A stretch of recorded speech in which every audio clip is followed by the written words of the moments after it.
Hi ෆ්‍රේන්ස් කොහොමද ඔයාලට ඔන්න ඔයාලටත් ආදරයෙන් පිළිගන්නවා. අදත් ඔයාලට වචන ලෙසන් එකක් තමයි මං කියලා දෙන්නේ. මේ වීඩියෝ එක බලන ඔයා අලුත් කෙනෙක් නම් මම මීට කලින් අප්ලෝඩ් කරපු වීඩියෝ එක බලන්න වෙනවා. එතකොට ඔයාට හොඳ අවබෝධයක් ලැබෙන්නේ. මේ පාඩම් මාලාවේ මං කියලා දෙන්නේ එම්බ්‍රොයිඩරි නිර්මාණයක් කරන්න අවශ්‍ය වෙන මැහුම් ක්‍රම. මීට කලින් part 1 වීඩියෝ එකේ මම මැහුම් ක්‍රම 5ක් කියලා දුන්නා. මේ part 2 වීඩියෝ එකේනොත් තව මැහුම් ක්‍රම 5ක් කියලා දෙනවා. එතකොට මැහුම් ක්‍රම 10ක් වාට ඉගෙන ගන්න පුළුවන්. මේ මැහුම් ක්‍රමයක අපි ලස්සන ක්‍රියේටිව් නිර්මාණ කරමු. මගේ යාළුවනේ මං අද ඔයාලට කියලා දෙන්නේ මැහුම් ක්‍රම 5යි. satin stitch, bullion stitch, blanket stitch, French knot and fly stitch කියන මෙන්න මේ මැහුම් ක්‍රම 5. එහෙනම් අපි බලමු මේ මැහුම් ක්‍රම කොහොමද step by step මහගන්නේ කියලා. අද තියෙන්නේ අපිට number 6 satin stitch. මොකද මීට කලින් වීඩියෝ එකේදී මම මුලින් 1 to 5 වෙනකම් stitch ටික ඔයාලට උගන්වලා තියෙනවා. එතකොට number 6 satin stitch.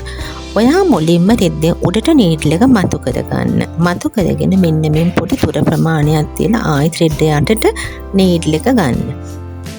හරිම ලේසි පහසුම මැහුම් ක්‍රමයක්. ඔයාට මේ මැහුම් ක්‍රමය හරියට ඉගෙන ගත්තොත් මාලාවක් සතෙක් ෆිල් කරගන්න පුළුවන්. මම මේ කරන විදිහටම ඔයා කරගත්තොත් ඔයාට මේ මැහුම් ක්‍රමය හරිම ලේසි.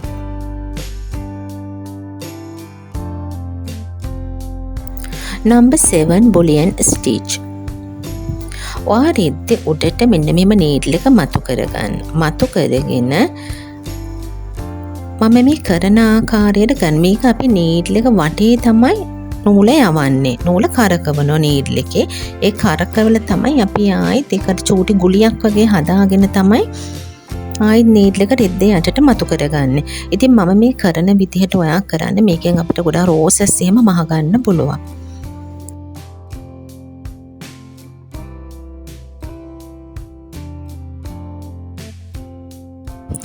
Number 8 blanket stitch. හරිම ලේසි පහසුම ස්ටිච් එකක්. ඔයාට ගොඩකට අතක වාටියකට වගේ ඇඳුමක වාටියකට වගේ අපිට බ්ලැන්කට් ස්ටිච් එක යොදා ගන්න පුළුවන්.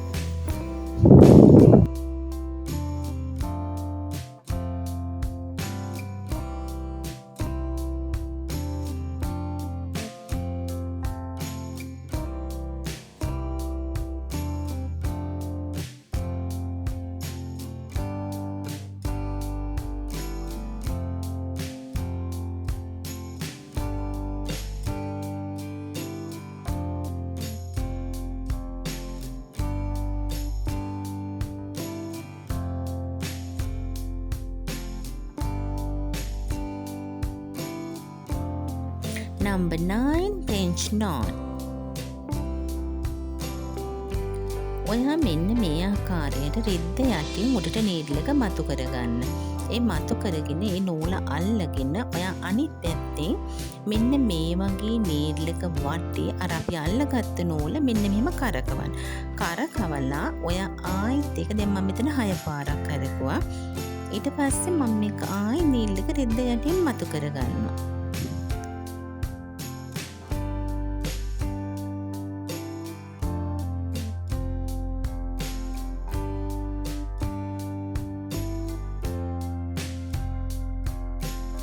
මේ දෙවනියට කරන එකේ මම තව චුට්ටක් චෝටියට කරේ. එතකොට පෙන්ච් නෝට් එක චෝටි. එතකොට ඔයා නීඩල් එක වටේ කරකවන ප්‍රමාණය අනුව තමයි අපිට පෙන්ච් නෝට් එක ලොකු එකක්ද පොඩි එකක්ද කියලා තීරණය කරන්න පුළුවන්. මම මේක සයිසස් 3කට ඔයාට මෙහෙවි මුංචි අවබෝධයක් ඔයාට ලබා ගන්න. Number 10 fly stitch.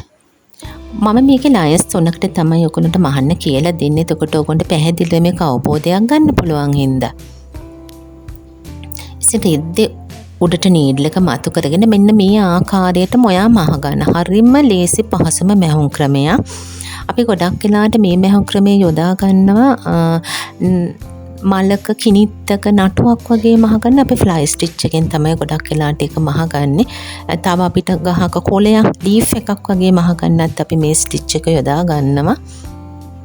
ඉතින් හරම පහසුම සරලම මැහුම් ක්‍රමයක්. ඔයාට මේ මැහුම් ක්‍රම ටික ඔයා ඉගෙන ගත්තොත් ඔයාට ලස්සන ආර්ට්ස් කරන්න පුළුවන්. ඉතින් යාළුවනේ මම හිතනවා මේ බ්ලොග් එකනොත් ඔයා යමක් ඉගෙන ගත්ත කියලා. මම මේ විදිහට ඔයාලට කියලා දෙන්නේ එම්බ්‍රොයිඩර් කෙනෙක් දන්නේ නැති නමුත් එම්බ්‍රොයිඩර් කරන්න ආස කෙනෙකුට උනත් මගේ මේ වීඩියෝස් බලලා ඉගෙන ගන්න පුළුවන්. මගේ පළවෙනි වීඩියෝ එකෙන් මම එම්බ්‍රොයිඩර් ටූල්ස් මොනවාද කියන්නේ එම්බ්‍රොයිඩර් නිර්මාණයක් කරන්න අපිට අවශ්‍ය උපකරණ මොනවාද කියලා දුන්නා. මගේ මේ දෙවෙනි වීඩියෝ එකනොත් මේ තුන්වෙනි වීඩියෝ එක මේ වීඩියෝ දෙකෙම මම කියලා දුන්නේ එම්බ්‍රොයිඩර් කරන්න අවශ්‍ය මැහුම් ක්‍රම. එම්බ්‍රොයිඩර් නිර්මාණයක් කරන්න අපිට අවශ්‍ය මූලික මැහුම් ක්‍රම තමයි මම මේ වීඩියෝස් දෙකෙන් ඔයාලට කියලා දුන්නේ.